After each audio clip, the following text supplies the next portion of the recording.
So the way I prepare students for online learning is first of all, when I start a course, I sent my intro video in which I try to introduce myself and explain all the expectations clearly. In fact, I send a welcoming email too, through which I welcome all the students. But more than an email, I prepare my intro video where I clarify in details what are the expectations, how we are going to do the things in the course, and that sets a kind of a tone for them.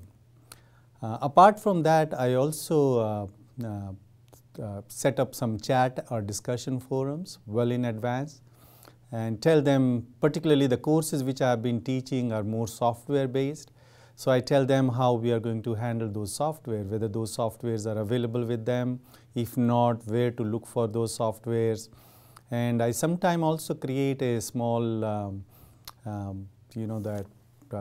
screenshots showing them how to use those softwares, just to set the tone so that they clearly know the expectations. One way that I welcome students is with a concise, detailed email about a week in advance of the course opening date.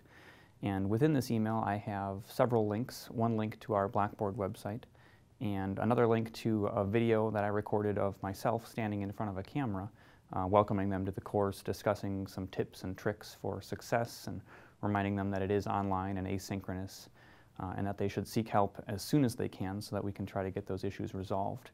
Most of the rest of my course is screen capture PowerPoints with voiceover, so they don't really see too much of me. So this video is sort of their way of seeing the professor and getting introduced to me. To acclimate my students to online learning, during the first week of class, I have them do a first week check-in in which they're required to call me on my cell phone, and in that conversation I talk to them, answer any questions that they have, and also encourage them to follow through with any phone calls that they have. And the students that need that type of support tend to call me very early on and tend to call me regularly. In my course, the first week I ask the students to watch a video that I record in advance. In that video I give them a welcome. I explain what the course is all about. Give them a chance to drop the course or keep it.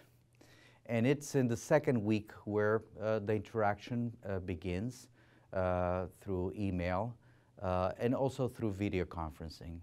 We do a substantial amount of GoToMeeting in smaller groups, sometimes individual interactions.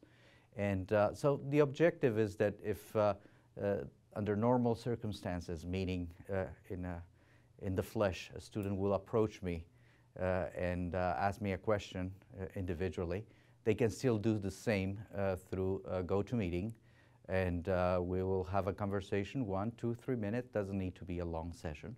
And so my availability on that regard, I would say if it's greater than the one I can provide in a classroom or on the way out of a classroom, which tends to be, as we know, quite important, those kind of informal encounters that tend to be very significant. So I think that it's the openness and the opportunistic nature of those significant encounters that is valued, especially as an introduction, where we're in the process of meeting the students, meeting the GA, meeting the faculty.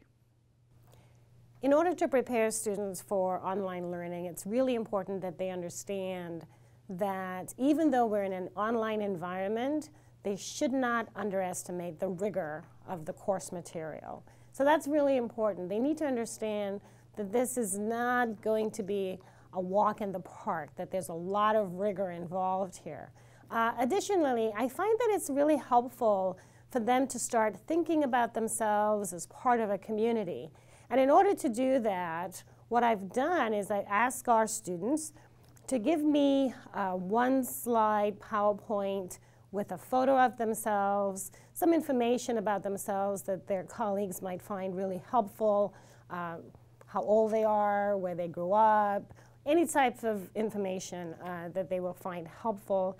And then I put that entire PowerPoint together for all of the members of our class, and I send that out to them before class starts or the first week of class, so they can think of themselves as part of this larger community. And I think it's helpful to see each other and to have a sense, oh, you know, I didn't realize that, you know, you were also from Marion, Indiana, and that's one way that they can also connect as well. I also tell them that it's really important to consider how they're structuring their time in the online environment. You know, if you're used to going to class every Monday, Wednesday, Friday at 2 o'clock, and this is the time that you would like to use to keep on top of all your assignments, that they should use that time. Keep it the same day, every day, if that's possible, but to certainly know that at least every day they should be going online and checking in to see what's been updated, what comments have been made in a discussion board. So all of those things are ways for us to, again, reiterate that, you know, this is not going to be a walk in the park. It's a rigorous space and time. It's very important for them to be organized with their time, to keep on top of their task, and to also see themselves as part of a larger community.